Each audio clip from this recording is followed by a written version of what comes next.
चैत्र नवरात्रीची सुरुवात चैत्र प्रतिपदा तिथीपासून सुरू होते. यंदा चैत्र नवरात्री 19 मार्चपासून सुरू होत आहे. चैत्र नवरात्रीत 9 दिवस देवी दुर्गेच्या वेगवेगळ्या रूपाचे पूजन केले जाते. या काळात व्रत केले जातात. देशभरात हा उत्सव मोठ्या भक्तिभावाने साजरा करण्यात येतो.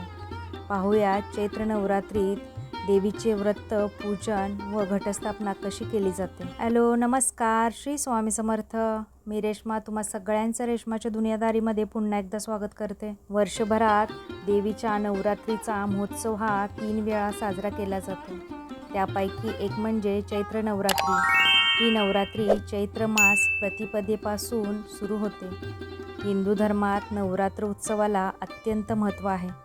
देवी दुर्गेला समर्पित असलेल्या या नवरात्रीत देवीच्या विविध रूपांची मनोभावे शास्त्रोक्त पद्धतीने पूजा केली जाते. देशभरात हा उत्सव मोठ्या आनंदात साजरा केला जातो.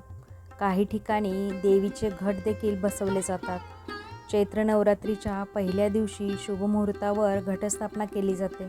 चला तर मग पाहूया केव्हापासून सुरू होणार आहे चैत्र नवरात्रीचा महोत्सव आणि कशी करावी व्रत, पूजा व घटस्थापना. हिंदू पंचांगानुसार चैत्र नवरात्रीची सुरुवात शुक्ल पक्ष प्रतिपदा तिथीपासून होते. ही तिथी 19 मार्चला सकाळी 4:52 सुरू होईल. प्रतिपदा तिथी 20 मार्चपर्यंत असेल. चैत्र नवरात्रीचे पर्व 19 मार्च ते 27 मार्च असे 9 दिवस साजरे केले जाईल. नवरात्रीच्या पहिल्या दिवशी शुभमुहूर्तावर घटस्थापना केली जाईल. चैत्र महिन्यापासून हिंदू नववर्षाची सुरुवात होते. हा महिना हिंदू धर्मात अत्यंत महत्त्वाचा मानला जातो.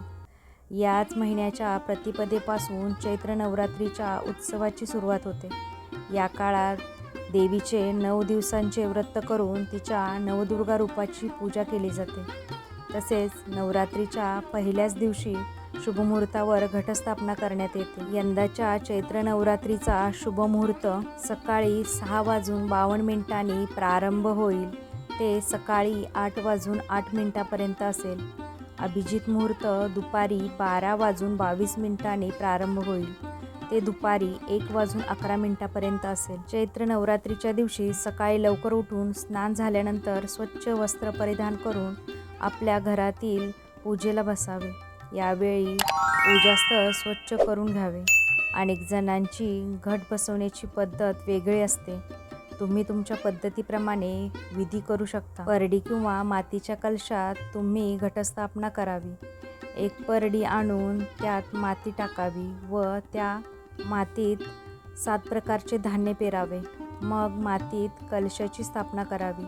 कलशात पाणी टाकून त्यात अक्षदा व 1 रुपयाचे नाणे टाकावे. कलशाला हळदी कुंकू व्हावे. त्याला लाल धागा बांधून तो धागा घटाच्या माळा बांधता येतील अशा पद्धतीने वर अडकवावा. प्रत्येक दिवशी म्हणजेच 9 दिवस घटाला वेगवेगळ्या फुलांच्या पानांच्या माळा बांधाव्यात. कलशाला विड्याची पाने लावावीत.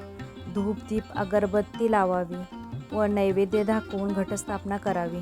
तर तुम्ही सुद्धा चैत्र नवरात्री साजरी करत असाल किंवा घटस्थापना करत असाल तर तुमच्यासाठी हा व्हिडिओ खूप महत्त्वपूर्ण आहे. या व्हिडिओमध्ये मी तुम्हाला सर्व माहिती दिलेली आहे. तुम्हाला जर आजचा व्हिडिओ आवडला असेल तर व्हिडिओला जास्तीत जास्त प्रमाणात लाईक करा, शेअर करा आणि सबस्क्राईब करा.